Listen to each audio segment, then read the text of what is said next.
With the NBA draft just 4 weeks away, what makes you most confident that Cooper Flagg will be successful as a Dallas Maverick? We'll get into all that and more coming up next on the DLLS Mavs podcast.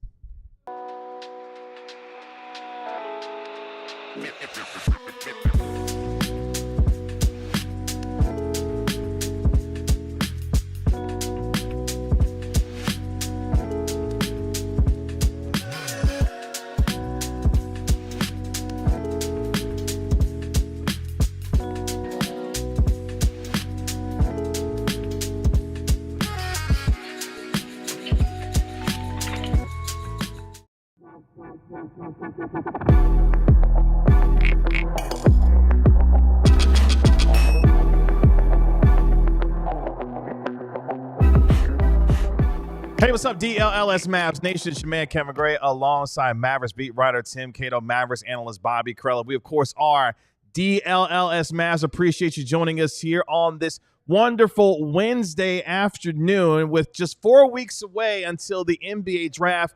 What makes you think Cooper Flagg will be most successful as a Dallas Maverick? Plus, a little bit of Mavs NBA overreaction or reality a little bit later on in the show. But nothing says kicking off a show like me telling you got to get to become a diehard member right now at DLLS Sports. Right now, we are kicking off the start of summer sale here at DLLS Sports with our introductory offer of just $36. Right now, you can become a diehard member by visiting alldlls.com/intro to become a diehard member. You get this beautiful new T-shirt as well, a T-shirt of your choice. What a deal. It's a fantastic deal with our intro offer of $36. Again, go to alldlls.com/intro to become part of our D. Clarence Hill walking out very innocently after dropping an S-bomb. What do you say? No, don't invite him. No, you stay right on over there. You stay right on over there. You didn't talk for an hour. Sugar? Whoa. Wow. Okay. Wow. Good thing he doesn't have a microphone to say that out loud. Get out of here, Clarence. Get out of here. Get out of here. Let's talk about what the Mavericks feel like will make Cooper Flagg most successful. I want to play this for you here because Taylor Brooks sat down with New Orleans Pelicans forward Trey Murphy III and discussed Cooper Flagg and what he was able to do when he was part of the Team USA select team. And Trey Murphy III gave a really interesting answer when discussing what he believes will make Cooper Flagg successful in the NBA. Take a listen and watch. I walked into Team USA selecting Cooper Flagg was good, and I left thinking that he's really, really good. And I think the biggest reason why is his mentality. Like the first day, he was a little, you could tell he was 17. He was trying to find his way. And then the next day, he was probably the best player on the team for the select team. And he was just super aggressive, and he didn't have any fear. And especially at 17 years old, you're going against guys that are, the best in the entire NBA, and he didn't back down. He was attacking them. He was playing great defense. It just shows a level of, like, all right, he has confidence in himself. Mm-hmm. And that's the biggest thing. If you're going to be in the NBA and you want to be a great, you have to have a lot of confidence in yourself, almost like an irrational confidence in order to be, where you want to be. No fear, confidence, and what Trey Murphy III saw was a guy that could be one of the best after what he saw with what he's doing with Team USA. So let's jump into it, gentlemen. With 4 weeks away, Tim Cato, what makes you think that Cooper Flagg, what's the thing that gives you most confidence that he'll be successful as a Dallas Maverick here? Yeah, I mean, I agree with Trey Murphy. It's when I walked into Team USA select camp, it was so obvious. That's right. I think that does speak to a lot of the confidence in Cooper Flagg, is that he has already done it with professionals, with NBA against NBA players.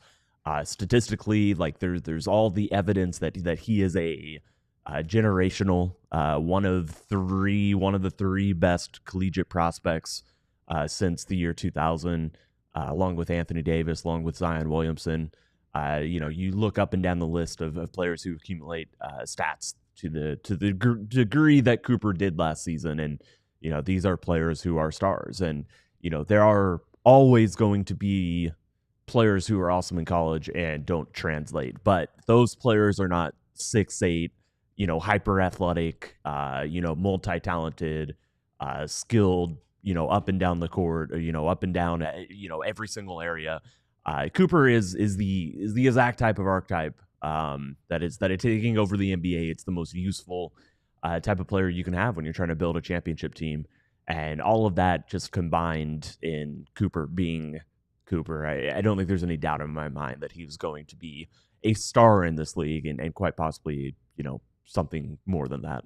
Yeah, the 80, it's not even an 80 comp, but like referencing 80's career path is interesting, and I feel like appropriate because, after that Kentucky team won the title in 2012, 80 was on, it wasn't the Redeem team. Was the 2012 team just called the Dream Team? What was their thing? Yeah. Dream Team 2 or something?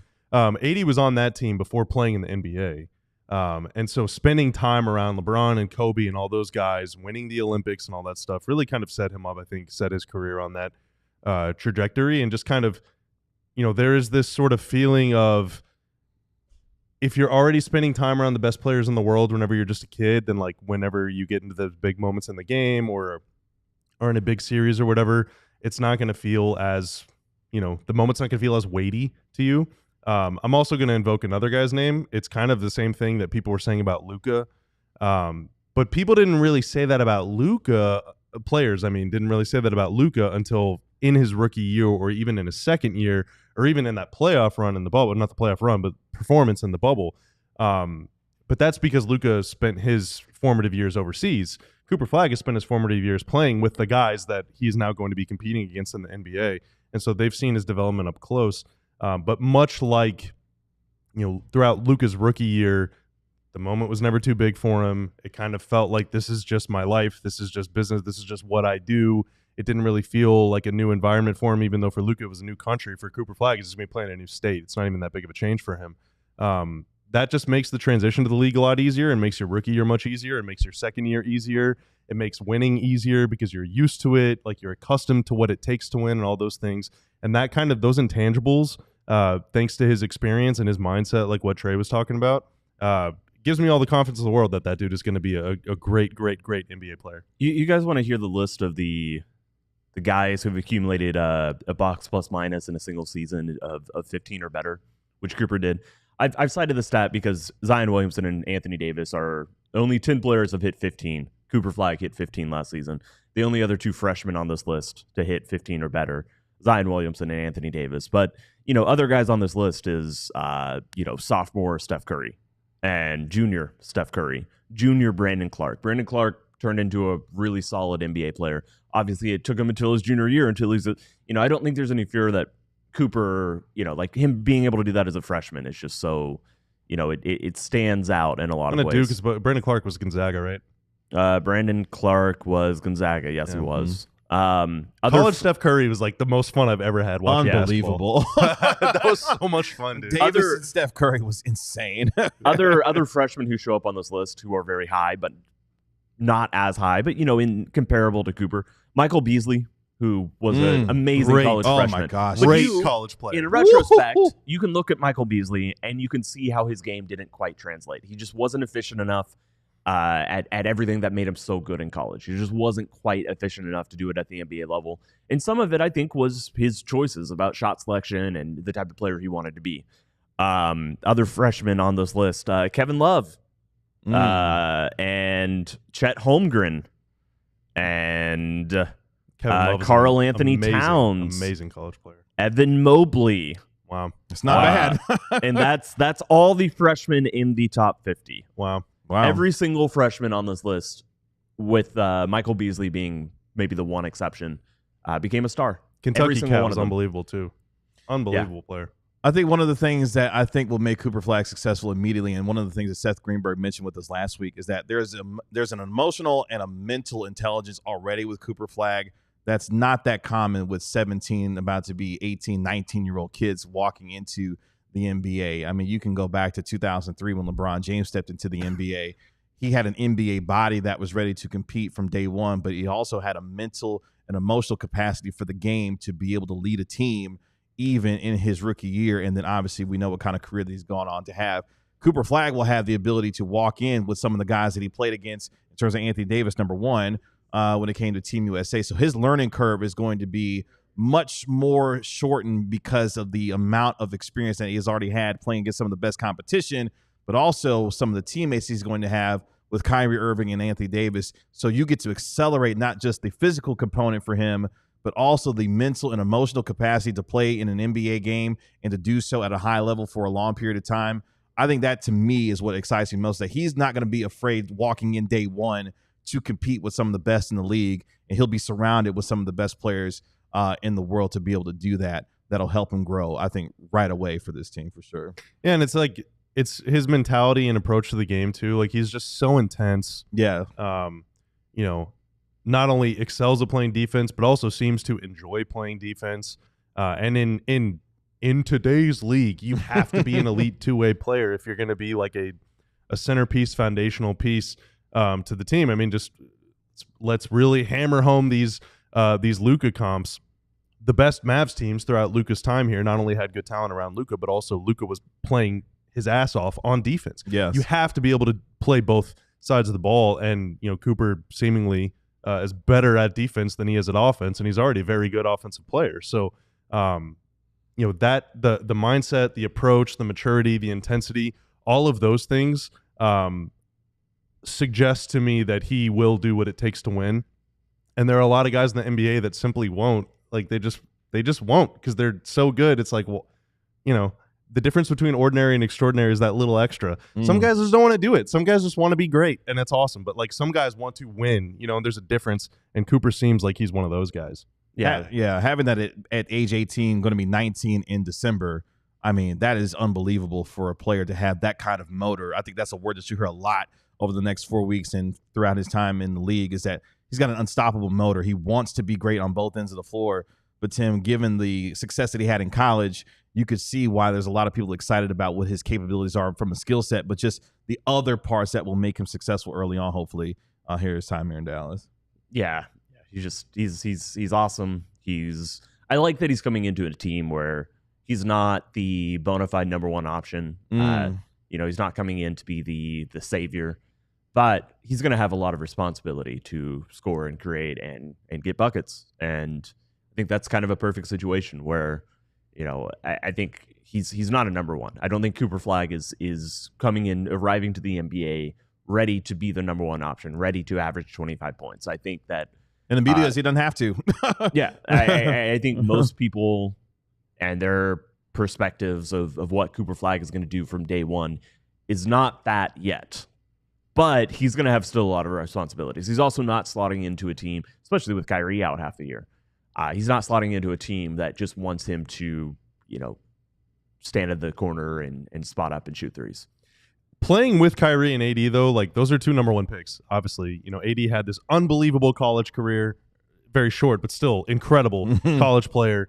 A lot of Olympic medals, all that stuff, NBA title, but he was the number one pick. He knows what it takes, what that kind of pressure and all that stuff. Kyrie, same thing. Did not have nearly as decorated a college career because he dealt with injuries, but number one pick, has won a title, has been, playing very high level international basketball over many years. Their career paths are very similar to the one that Cooper Flagg hopes to go on, and the fact that he gets to call those guys teammates right out of the gate should hopefully mean very good things for him too. He can learn a lot from those guys.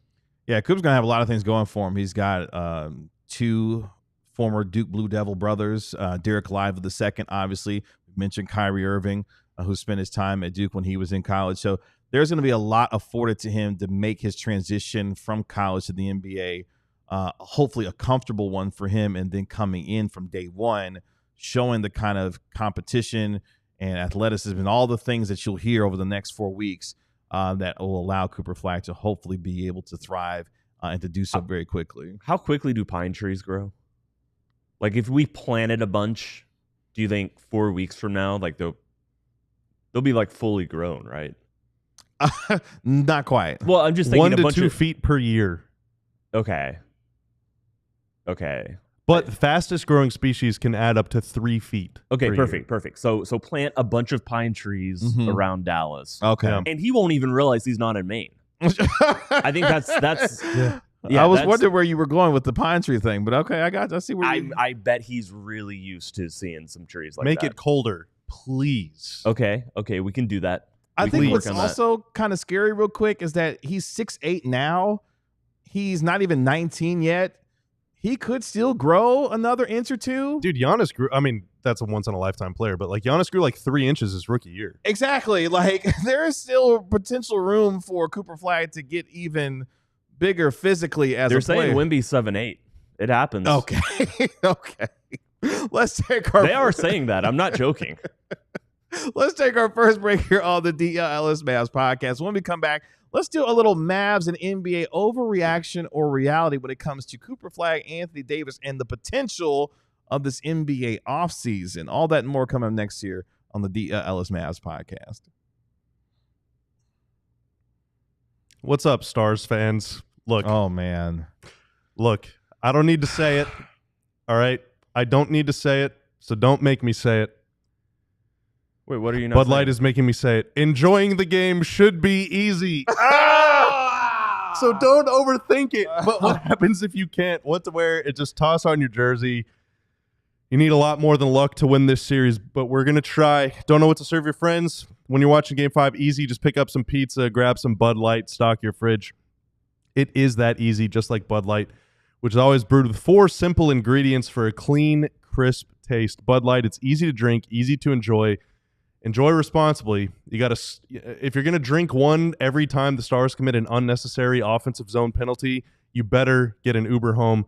Enjoy responsibly. 21 plus. Anheuser-Busch Bud Light beer, St. Louis, Missouri. We are going to do this together, y'all. All right, we're going to take this 7. We're going all the way. Thanks to our friends at Bud Light. Just like your favorite team needs a home court advantage or a home ice advantage. Rough. Your home needs a home floor advantage, and Empire Today can help you get it. Empire Today has flooring experts, dedicated flooring professionals, focus on flooring every single day. Sure, you can go get floors at a big box store if you want. Do you really want to do that? I don't think you do. I don't think you want to do that. You know what it's going to be like. The person helping you out with flooring, maybe they were doing sinks yesterday. They're going to be stocking light bulbs tomorrow. They're not flooring experts.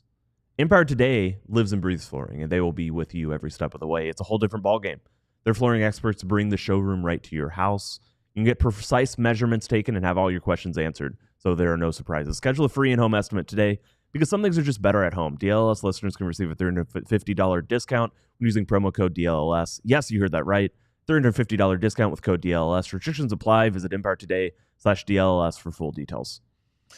Let's take a look at some Mavs and NBA overreaction or reality. And a little bit later on in the show, we'll talk some NBA conference finals as the Oklahoma City Thunder look to close out the Timberwolves tonight. Pacers taking a commanding 3-1 lead last night by a historic night from Tyrese Halliburton. We'll get into that a little bit later on in the show. But gentlemen, as we inch that much closer to the NBA offseason, one with a lot of anticipation and potential movement, and obviously the Mavericks holding the #1 overall pick going into the NBA draft 4 weeks from today on June 25th in New York. Let's do a little Mavs and NBA overreaction or reality. You guys ready? I'm never Ready. readier. All right. Well, let's start with the overall NBA conversation because we're moving closer to the NBA Finals, which began on June 5th. It's looking like it's going to be the Pacers and the Thunder getting down in the NBA Finals this year. But let's look forward to the NBA offseason just real quick. The NBA offseason will be one of the craziest in terms of trades we've seen in recent memory. Overreaction or reality? Overreaction just because everybody's saying it's going to be the craziest in terms of trades that we've ever seen in recent memory. And I feel like all of the anticipation and the buzz that it's going to be crazy always means it's going to be a letdown. It's just kind of how it works. Okay. Not for any like specific reason or that I think the trades that are being talked about like for sure aren't going to happen. But I mean, we're even looking at a scenario where it's possible Giannis doesn't move, and a few weeks ago that seemed sure to happen. Yeah, overreaction, but I think there will. I don't know. Clearly, the outside doesn't think it's going to be an overreaction. They're reacting real hard Yeah, exactly. to whatever's going on. A lot of honking outside the studio just Yeah, now. That's sorry, right. it's very distracting. So I think there will be several trades, maybe even dozens, maybe even plenty of them. But if you're hoping for like 35 All-Stars to change teams, then you're probably going to be disappointed. But Mark Stein and Jake Fisher over at the Steinline Substack. You should subscribe to that, in my opinion, unbiased. Jake Fisher laid out that only one team has cap space this summer, and that's Brooklyn. And they're clearly rebuilding. I think 12 or 14 teams have the full mid-level exception, which is not very many. There are another probably 12 teams that have the taxpayer mid-level, which is not very many. So there's a lot of teams that can't add players for anything more than the minimum for the most part. And when that's the case, the only way to make changes on your team is by trading players. Now, it could be role player for role player, or 3 role players for 3 role players, or the most convoluted 12-team trade you've ever seen in your life, where a bunch of dudes you've definitely heard of are changing teams. That would be pretty wild, but it isn't going to be like, you're not going to see LeBron for Giannis this summer or something, so don't get your hopes up for that. I like how you said 35 All-Stars are not going to move. You know how many players are on the All-Star team? Given how many players skip out or get hurt, yeah, it's probably close to 35. It's not 35. Oh, okay. We'll let y'all debate that later. Ray Jack Wynn says overreaction in my don't forget opinion. the rookie team that got to play in the All-Star game this year. That is true. I am hoping Colin Sexton becomes a Maverick this season. We may have something to say about that coming up in our next segment. I'm going to go with reality here. I'm here for chaos when it comes to the NBA offseason. Maybe Kevin Durant's on the move from the Phoenix Suns. Maybe Giannis is on the move from the Milwaukee Bucks. Who knows what the Mavericks are going to potentially do when it comes to trading players this summer. I think we might be in for a summer of chaos because, as Bobby laid out, the easiest way or the quickest way now to be able to get teams better and improve is going to be doing it through trades. And I think we're going to see a lot of them this summer. So I'm going to go with reality when it comes to whether or not this will be one of the craziest off seasons in recent memory, including trades. Let's keep going here. Let's switch it to the Dallas Mavericks side of things. Bobby, I'll start with you on this one. Overreaction or reality when it comes to the Dallas Mavericks this upcoming season as we look forward. Anthony Davis will play at least 70 games. Not even, yeah. I didn't let me finish it. Yeah, that's not happening. That's an overreaction. He's not, or that's not, what are you reacting to? Like, no, it's not going to happen. 0% chance. Now, he played 76 games, of course, in the 23-24 season, the most he had played since leaving the New Orleans Pelicans. He did that with the Los Angeles Lakers. And, of course, last year, played roughly 50 games, obviously, with the Dallas Mavericks. But Bobby's like, nope, not happening. 0% chance. At all. Yeah, he has played 70-plus games in one of the past 7 seasons. That's right. So it would be fantastic if he does. It would be great. I would love it. So let's walk down that road then. If he does play 70 games or more, what does that mean for the team's chances, especially knowing what that means for Kyrie Irving when he comes back as well? Let's go best case scenario, and let's say he does play 70 games this year. Probably good things, I guess. The more he plays, ostensibly, the better they'll be. It depends on the health of everyone else and everything. But, like, if he's going to miss 30 games while Kyrie's out, then we're going to be counting ping pong balls this time next year, thinking about how to trade up and get DeBonsa.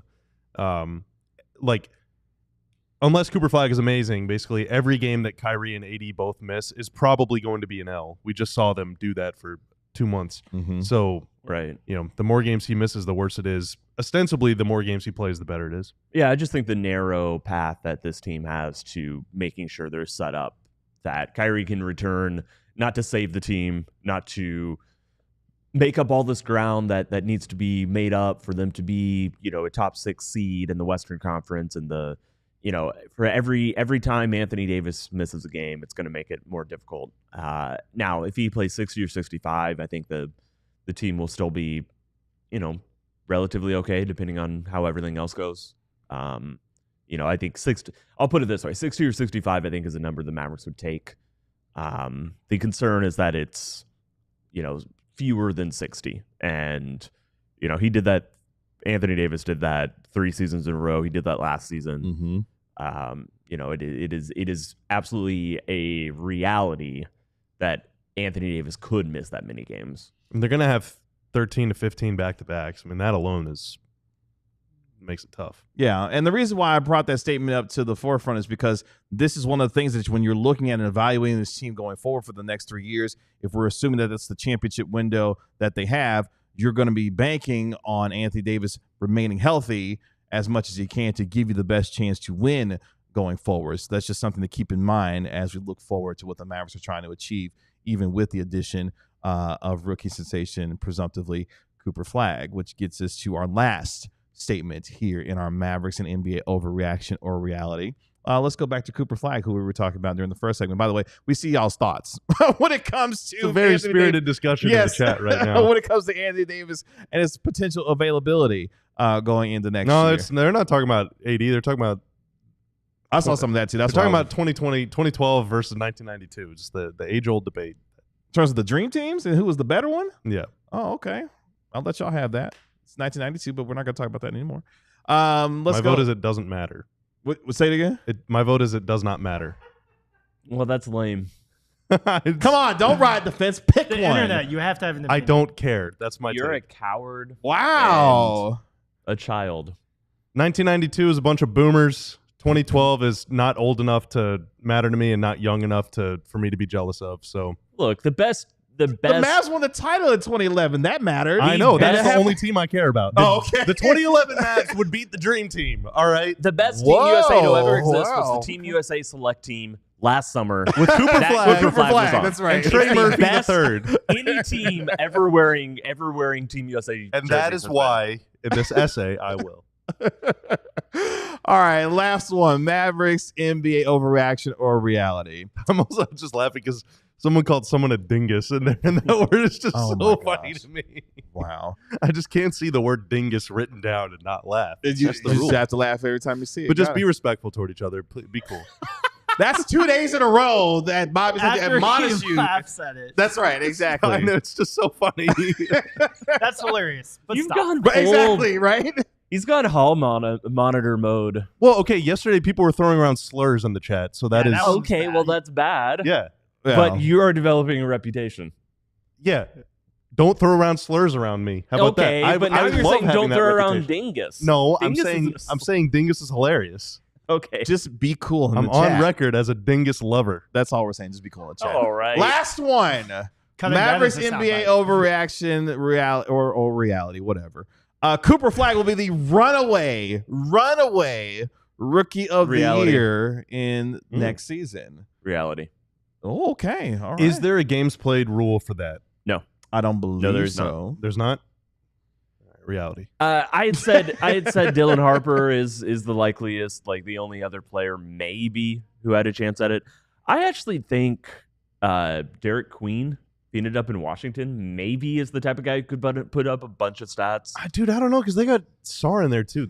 I was gonna say Derek Queen too, just because like big dudes can just grab a bunch of double doubles and just psych everyone into thinking that they were fantastic. Well, he might be fantastic. He could be. He might not be psyching out. But But yeah, you're but right. like I'm saying, like 13 and 9, like looks great on paper. But that's the only other player I can imagine really putting up big statistical numbers. It's VJ Edgecombe Eraser. Sorry, Tanner. Sorry, Tanner. Yeah. Don't be mean. I don't think Edgecombe is the rookie of the year candidate. Oh wow. X amount already. I mean, it's just What else do you the think, reality of his role and the type of season he's going to have. Okay. It's a little bit unpolished. That doesn't mean he's not. I like him. I just don't think that he's a rookie of the year candidate. Con Knipple, maybe, depending on the landing spot, but that's the only other guy. Just because he's a little bit older, maybe. I mean, relatively older. He's 20, but. If Cooper Flagg is going to have the role that we think he's going to have in his rookie year, he's going to win it hands down. Like he's going to run away with the rookie of the year, given the expectations that I think we'll have for him coming into his first year. I do want to read this comment before we go to break though, because Sarah is hilarious. Right there. Bobby says you can be mean if you're funny. It's true. That's the rule That's of always comedy. been the case. I actually just did a Google search. What does dingus mean? Of course you do. It's used to refer to something one cannot or does not wish to name specifically. And the example used in a sentence is, quote, "You can hack this dingus into having much better range." I'm absolutely going to say that the next time a Mav goes like 20% from 3 over 2 weeks.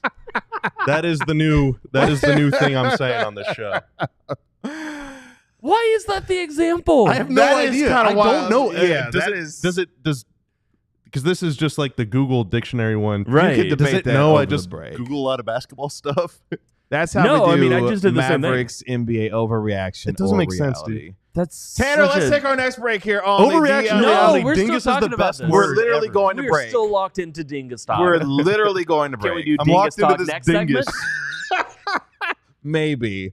Coming. Okay, maybe always means no. Well, We I got mean, dingus He's not at going to home. let us talk about Dingus. Oh, he's not. will you stop saying it like that? What is I will wrong during with the Die Hard ad read. Dingai? Coming up next here on the DLLS Mavs podcast, if the Mavericks are going to go all in with Anthony Davis, Cooper Flagg, and Kyrie Irving, who would you want them to trade for? Next. But first, let me talk to you about Rugged Road Coolers. It's summertime, which means you're going to be outdoors, you're going to be hanging out, you're going to be camping, you're going to be tailgating, you're going to do all kinds of fun stuff this summer, and you need Rugged Road Coolers to take care of you. Rugged Road is dedicated to creating innovative and durable outdoor gear for adventurers who demand the very best. Products designed with the highest quality materials and craftsmanship, ensuring they perform in the toughest conditions, whether you're on land or water. Rugged Road gear is built to accompany you on every adventure. Coolers crafted to handle the toughest environments, built to last, ensure they keep up with any adventure. Their coolers are guaranteed to keep their contents cool for up to 7 days, but oftentimes much longer than that. Perfect for a variety of outdoor activities, including tubing, camping, fishing, and tailgating as well. Designed to meet the need of every outdoor or sports enthusiast. So gear up for your next adventure with Rugged Road Coolers. They're reliable, durable, and built to be used. Rugged Road is your ultimate outdoor companion. Head to ruggedroadoutdoors.com and use code DLLS for 10% off today. Get ready for the summer ahead with quality shades built to last. Our friends at Shady Rays have you covered with premium polarized shades that won't break the bank. Shady Rays is an independent sunglasses company offering a world-class product rated 5 stars by over 300,000 people. That's a lot more people than you or I know, I think. I My hope. Dunbar number is not nearly that high. Maybe you know that many people. They're shades. I know more now that I wear the Shady Rays in public. That's true. Everybody's just coming up to you and being like, They look great. those shades look so cool. Where'd you Can get I be those your shades friend? from? Yeah. You know, please. And you have to say, no, I have too many friends. Yeah. I can't have People any have more. even tried to steal my glasses from me, and that sucks. 20 seconds. Well, What if they every get a- pair is backed by lost or broken replacements. It's the most insane protection in all of eyewear. One of the other reasons we love Shady Rays. Exclusively for our listeners, Shady Rays is giving out their best deal of the season. Head to shadyrays.com and use code DLLS for 35% off polarized sunglasses. Try for yourself the shades rated 5 stars by over 300,000 people. If the Mavericks continue to go all in with Anthony Davis, Cooper Flagg, and Kyrie Irving, who would you want them to trade for? We'll discuss that here, along with some other stuff, potentially. Wemby. Okay. And later on, we'll get into the NBA Conference Finals as we are building toward a close in both the Eastern and Western Conference Finals. But, gentlemen, 4 weeks away from the NBA draft, Cooper Flagg potentially probably coming to the Dallas Mavericks as the #1 overall pick and apparently going to be the runaway rookie of the year, according to Tim Cato. If they go all in, who would you want them to trade for to go all the way in when it comes to this upcoming season? Ground rules, Tim. In order to do this, you cannot trade the #1 pick, you cannot trade Anthony Davis, and you cannot trade Kyrie Irving. You got to keep the big three together. We're adding, baby. We're not subtracting. Mhm. We're not dividing or multiplying. This is addition by addition. Well, in that case, you do whatever you can, which means Daniel Gafford and PJ, if necessary, to go try to get Drew Holiday. I mean, I think that's as much of an all-in. If Drew Holiday is available, I Okay. think that's as much of an all-in swing as you can make it. I think it makes the team better. I think it makes them more functional. It's again, Drew Holiday is not he's not the player who is going to single-handedly, raise the floor of your offense in the way that some players may be able to. And again, I think that if they went and got Drew Holiday, then that doesn't mean that they're, Chris Paul, if he was willing to come here on the minimum, that doesn't mean that it rules him out either. But yeah, I guess you go get more star power. And the idea with Drew Holiday is that if his contract expires in 3 years, if all of these players' contracts expire 3 years in 3 seasons from now, then you're resetting still under Cooper Flagg's rookie deal with a lot of cap space, with a lot of flexibility. And so, yeah, you can go in as old as you want because the way you reset the team isn't doing 2 timelines, which is very difficult to pull off. There's no guarantee that anybody you think, oh yeah, this guy's going to be here 10 years. He's going to be, on the Mavericks, even into Cooper's second contract. There's no guarantee of that. What you can guarantee is that all your contracts are going to be expiring. What year? 2028. Who knows? Yeah, and that's when you do your hard reset built around Cooper. I think if I'm going to make an all-in trade with the Celtics, then I'm going for Derek White more than Drew Holiday. Okay. Who knows? I agree with that. I feel like Derek White is. I'm a huge Derek White fan. I still feel like he's probably overrated among like ball knowers, but if he's available, then there's probably going to be massive bidding war, and maybe Mavs get outbid in that bidding war. But I thought you were going all in then. Simply don't get outbid. well, that's true. That's true. Do all sorts of illegal, uncouth things to get him. I think Derek White, Cooper Flagg, AD, Derek Lively is probably leading the league in blocks by like 15 blocks. It would be so much fun to watch. They'd be a great defense. And when Kyrie comes back, that team would have the juice. I don't know if they would win the championship, but that team would be on the short list, in my opinion, if everyone makes it through the season healthy. The impetus for this discussion was a report from Chris Fedor today, KG, that you saw, that said that Darius Garland and Jared Allen in Cleveland are not untouchable. Now, that doesn't mean anything. Sure. But I was thinking, okay, Darius Garland, clutch client, has spent the last couple years playing alongside a guard, so he's definitely the kind of player that could lead your offense without Kyrie, but also fit next to Kyrie when he comes back. There would be serious size and perimeter defensive issues, I think, with Kyrie and Darius Garland in the backcourt, but he also makes the same amount of money as like Clay plus PJ plus Hardy, like almost dollar for dollar. You could also do a similar configuration with Gafford instead of PJ or Clay, but I feel like Clay would have value to the Cavs if they're trading away Darius Garland. You would have to give picks for that, probably multiple. Is it worth it? I don't know, but Garland is in the second year of a 5-year deal. Fourth year is guaranteed. He's locked in at under 40 a year for the next 4 years or whatever. Like, that would be really, really, really interesting to me. And I would be super tempted to go all in for that. But again, if he's truly available, you're probably getting outbid. The one advantage you do have, though, is Garland is a clutch client, and the Mavs have a lot of clutch players. So there's a very strong relationship there. And I think that team would also have – that team would be pretty nasty, I'm not going to lie. Oh, I love Garland. I think he's awesome. I think he's one of the top, top 10 and maybe top 5 at kind of his position. His sort of kind like of amorphous off guard kind of like thing. lead creator, but like not necessarily point guard. Whatever the distinction is between those two things. I think he's like the 5th, 6th best player in the NBA at doing that. I think he's awesome. I agree that I'm not sure them being not untouchable. I think that's a big step away from Available? Yeah. Yeah. Big step away from available. And even if that were to be the case, is Dallas going to be the team to pull that off? Do they have the juice for it?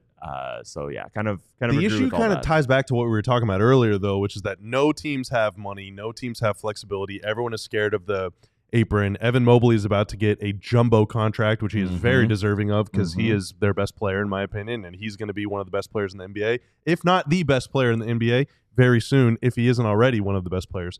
And Garland is locked in at a huge number. Donovan Mitchell, they want to keep. He's going to be locked in at an even bigger number, and Mobley's going to make more than Garland. So, like, it does make sense that you kind of have to prioritize some things. So I think the advantage that the Mavs could have, and a lot of teams could have as well, is that teams are trying to just manage the situation before their spreadsheets just explode. You want to go real wild ass on it? Yes. Let's go for a guy who's 24 years old. Go 6'6", about 240, depending on the day or how many biscuits he eats. And are you talking about the son of William? Zion Williamson. He's only 6'6".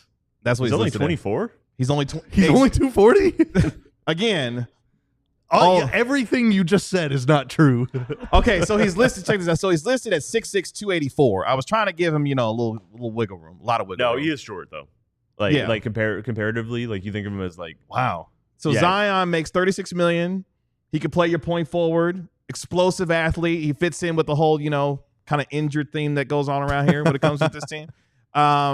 but he would be a hell of a lot of fun if you're going to go all in and say, hey, let's let him run the point and play point forward. Imagine him, Cooper Flagg, Anthony Davis, Kyrie Irving all together on the same floor, and what kind of fun that would be. Again, just wildly put it out there. Yes, I know how many games we're just having fun. I know how many games he's missed throughout this entirety of his career. But at the same time, he would fit the theme around here. He would fit the theme, and it would be kind of funny. I don't know that it would make a lot of sense on the court, but his contract is really funky, and almost none of it is guaranteed.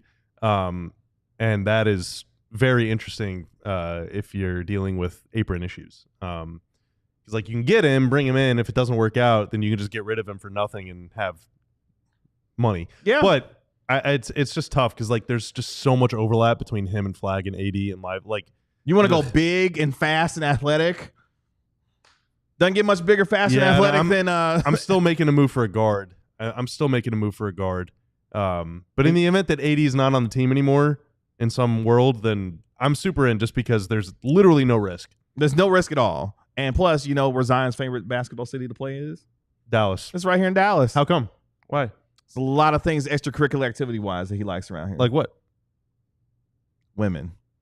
Oh. I could have sworn there was women in most cities, most NBA cities.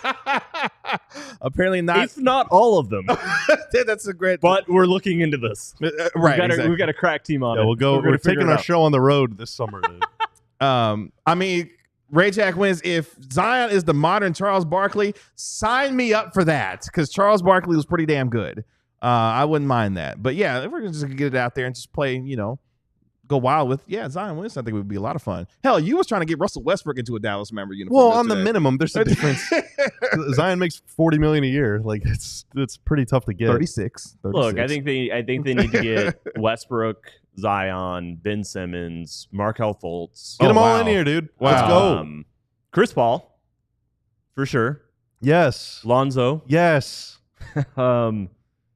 I'm trying to just think. name a guy. Just name a guy. Anyone. Yes. Torian Prince. Get them in here. Let's go. I see what you're doing there. I see what you're doing. Torian Prince? I don't know. It's just the first guy that came to mind. Sounds kind of when I was told to me to. is what it sounds like. Semi bad news because the Pacers, obviously they're kind of small market team, whatever, blah blah blah. They might not be motivated to pay everybody, but they're about to go to the finals, so I think they're going to keep that team together for a little while. They have a lot of players I like. Basically, the farther your team goes in the playoffs, the more players on your team I like because they're generally very good. It's interesting how that works. Yeah, I mean, that's why I I wouldn't have made any changes to the Mavs. But the Wolves have a lot of players I'm into that I would be keeping an eye on if they need to move some stuff around, but they have bigger aspirations. They're going to get KD or whatever. Are you a Jarris Walker enjoyer? I very much enjoy Jarris Walker. That's somebody who you would like to get? I mean, sure, yeah. I don't know if they would. Probably isn't available. I like Jarris Walker. I like Obi Toppin, man. I like the whole squad. Oh my gosh, is that Sean Shapiro? Sean Shapiro, give us your all-in NBA move this summer for the Mavs. Whoa.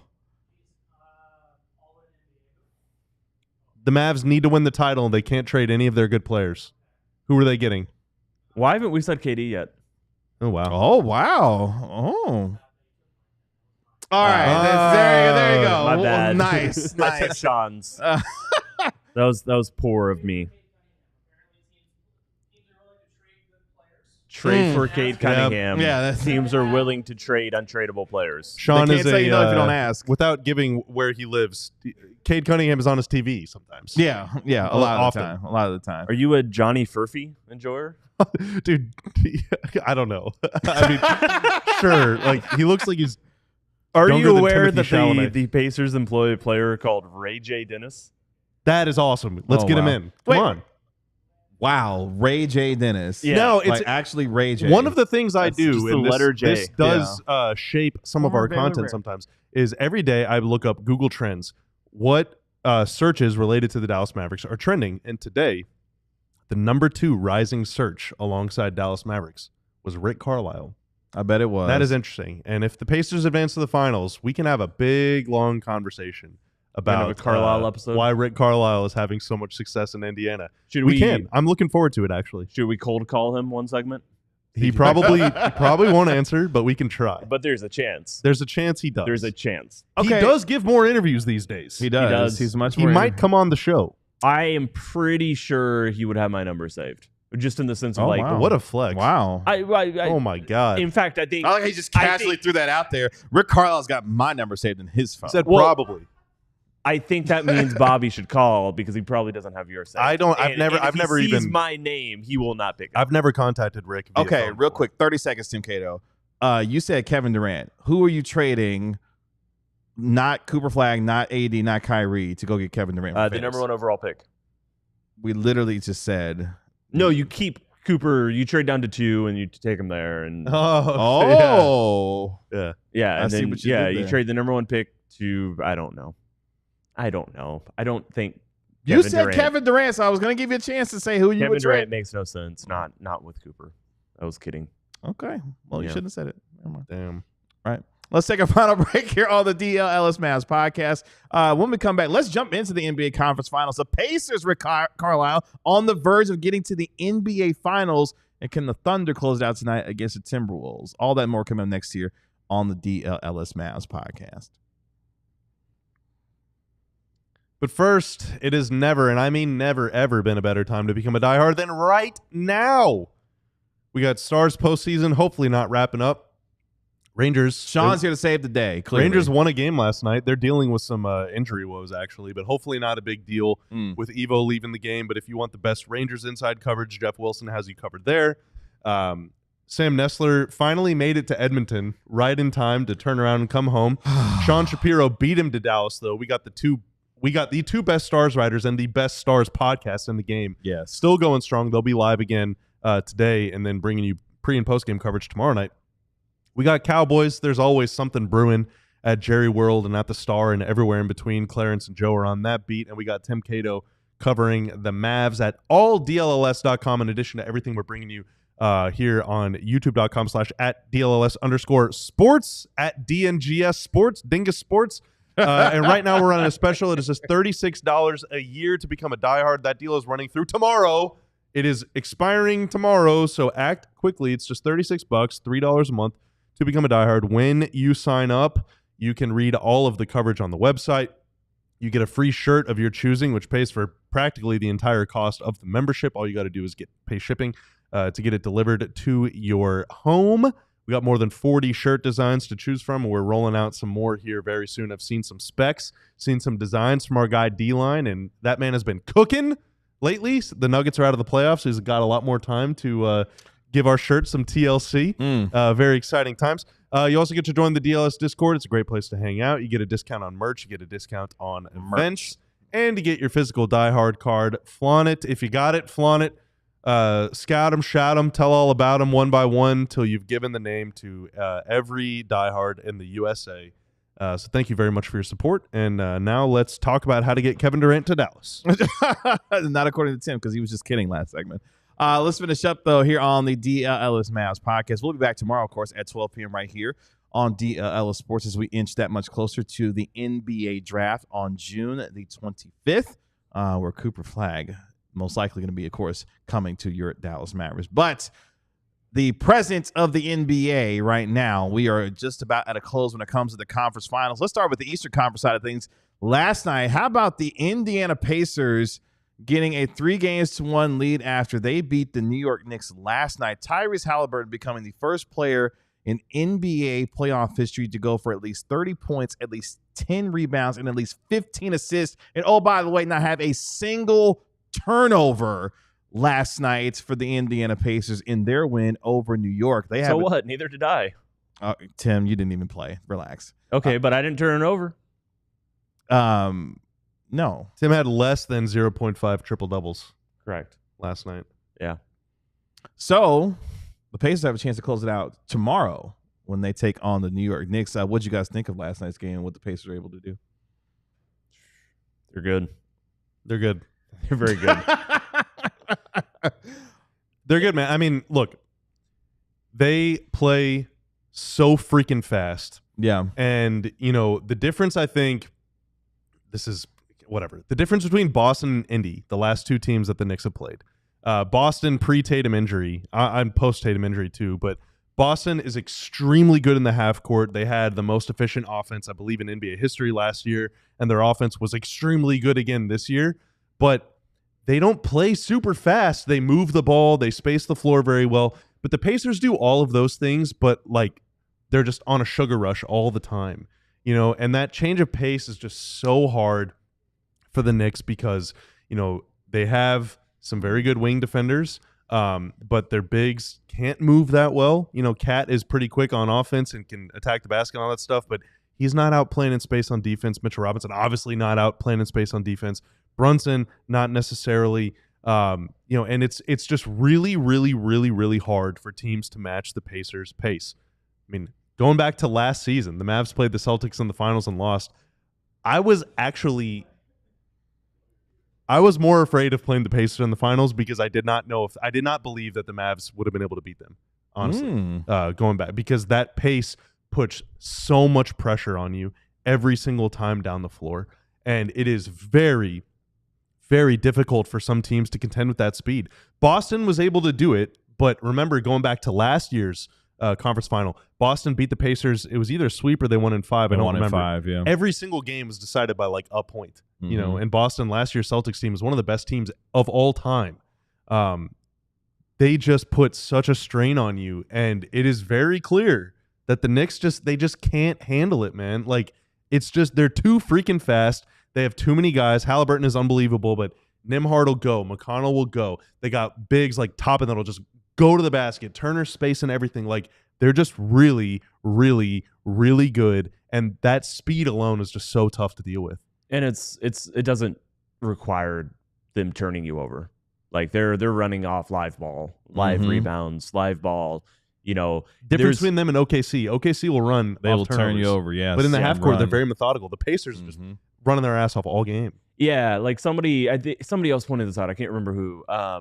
But like, just an example of them is on a if like Indiana turned it over and it was a one-man breakaway and the Knicks scored it, and Tyrese Halliburton was sprinting back, not because he was going to affect the play, not because he could get back in it, and he was sprinting back to get the ball back in bounds.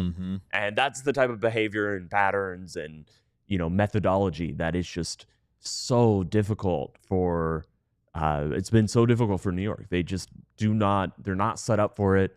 You know, they're very susceptible with some of their cross matches, and, you know, the quicker that Indiana goes, the more likely it is that they're going to get those cross matches of Brunson on, you know, Halliburton, or Cat on, you know, somebody who, you know, on a you know, like a Nembhard.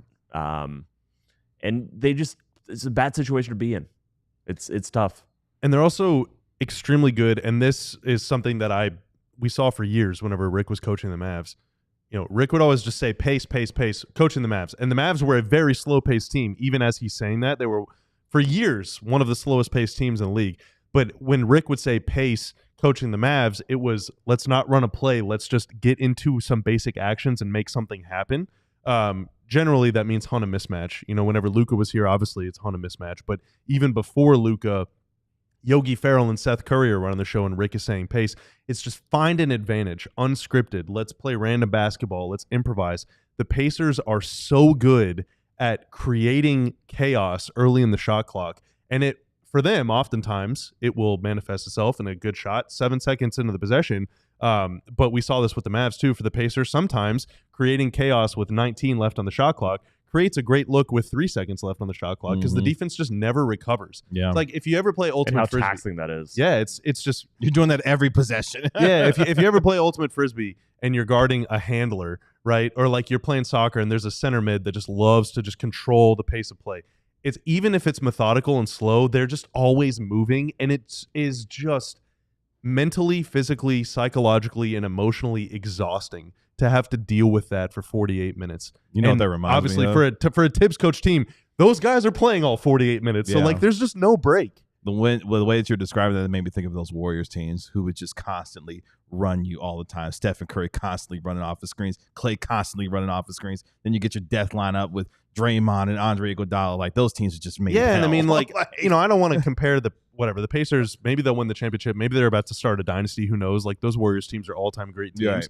But the big difference between the Pacers and those teams is, sure, maybe the Pacers don't have a Steph, but the Pacers also don't have any bigs that are just plotting like Kevon Looney types. Exactly. All of those guys are spacing the floor, and all of them are Mhm. moving, and all of them are attacking. Like, it's 5 guys constantly moving as fast as they possibly can. It's just, like, I think OKC has the horses to deal with it, but, like, I don't know how many other teams do. Everybody except Tony Bradley. That's He true. doesn't space the floor. My goat, Tony Bradley. Before we get to the Western 10 Conference minutes last side of night. things, let's get to the super chat we got from Corbin. $5 super chat. Mm.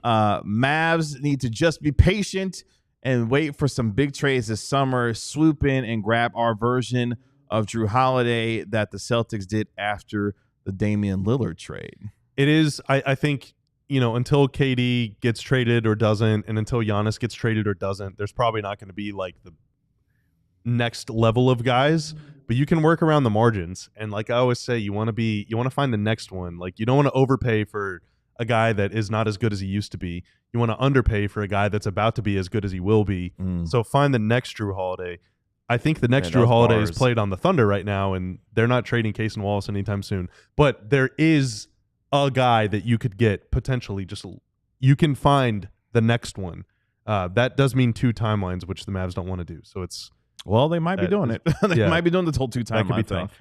Yeah. The Western Conference side of things could be over tonight. The Oklahoma City Thunder, an 8.5-point favorite at home against the Minnesota Timberwolves after winning Game 4 on the road, where Shai Gilgeous-Alexander had 40 points, J-Dub had 34, Chet Holmgren had a fantastic game. He had 21 points, was a menace on defense. Oklahoma City looking to close it out tonight. That game will tip off at 7:30 in OKC. I'm not going to lie to you. I think tonight's going to be a blowout. I think Oklahoma City's going to put the pedal to the metal early. Going into the House of Pain. Yeah, I think they are going to. I think they're going to run Minnesota off the floor tonight and get them out of there in 5 games. I thought Minnesota tried to throw everything that they possibly could in Game 4, even though they didn't get good games from Anthony Edwards or Julius Randle. But their bench was spectacular, but they still couldn't get anything from those 2 guys. Yeah, I think it's over tonight. Yeah, Randall, last year of his contract, he's got that player option. He's almost certainly going to accept. I mean, felt like they were going to trade him as soon as they got him, and Minnesota could be a team that's in it the has not Kevin been Durant his series. sweepstakes It's this not been summer. a series, man. Yeah. And like, you know, PJ is able to dominate OKC going to the basket and from the outside. Randall hasn't been able to knock down jumpers, but he's also not bullying them around the rim either. Like, it takes a very specific kind of combo tweener forward to beat those guys, and PJ's just got the juice, man. Yeah. And no one else does. I think this series also ends tonight. I think Oklahoma City wraps up and moves on to the NBA Finals. But don't fear. Timberwolves and Thunder have been battling for thousands of years at this point. We will get another matchup probably very soon. This is a rivalry that is almost prehistoric. Yeah. How Oh, long wow. It's been going on. Wow. So don't worry. Don't worry. This is not going to be the last you see of this, of these 2 very engaging teams facing off against each other. Indeed. You talked about the pressure that the Pacers like to put on you in terms of what they do in the half court, but also, you know, being able to run. Oklahoma City is the opposite when it comes to their defense. They will pressure you all night long. At times, it feels like there's 6 defenders on the floor. Their length, their athleticism. I mean, Caruso's a demon. We all know how we feel about Lou Dort, but he's a terrific defender. Case and they've got just one of the things that's been interesting to watch Minnesota try to do, especially with Julius Randle, is they're trying to hunt certain mismatches for him. There's not a good mismatch that you can find when it comes to playing against the Oklahoma City Thunder, and Randle was pretty much made useless in Game 4 against the Thunder because they just present so many above-average defenders that there's just not a lot of mismatches that you can create against a team. And their guards get away with murder against bigs too. It's a little unfair. They play a physical brand of basketball, and depending on the referees that particular night, it usually works out for them. But that battle, like Halliburton versus that defense, Rick trying to figure oh out man, OKC. I mean, that's going to be unbelievable. If you're a basketball sicko, Pacers Thunder not is even gonna be sicko, dude. Every possession is going to be incredible. Yeah. Like, Yeah. oh my god, it's going to be awesome. That's what it looks like it's going to be in the NBA Finals. We'll see if Oklahoma City closes it out tonight. And then, of course, tomorrow, the Pacers will look to do the same. I do think the Pacers lose game 5. I think it goes back to Indiana for game 6, but we'll talk about more of that. Pacers want to get their rest, man. Yeah, I think they do too, gotta- but I think New York's got some pride that they'll play with to send it back to Also, Indiana. another thing, Pacers and Thunder both go really deep. They play a lot of guys off their bench. That matters in the regular I love season, that. and we've come to find it matters a lot in the playoffs Yeah. as well. Having fresh players is good, actually. Not every team can play deep because not every team drafts well. Not every team has that, has that capability. But like depth is a very, very, very incredibly valuable thing. We'll be back tomorrow here on the DLLS Mavs podcast. Appreciate our guy Tanner making us look good and sound good as always. Thank you, sir. That is our Mavericks analyst Bobby Krell. That is our Mavericks beat writer Tim Cato. I'm your host Kevin Gray. We are DLLS Mavs. Give them a thumbs up, KG. We'll talk to you tomorrow at 12 p.m. right here on DLLS. See y'all Sports. dinguses later. Rude. We all silly like the mayor.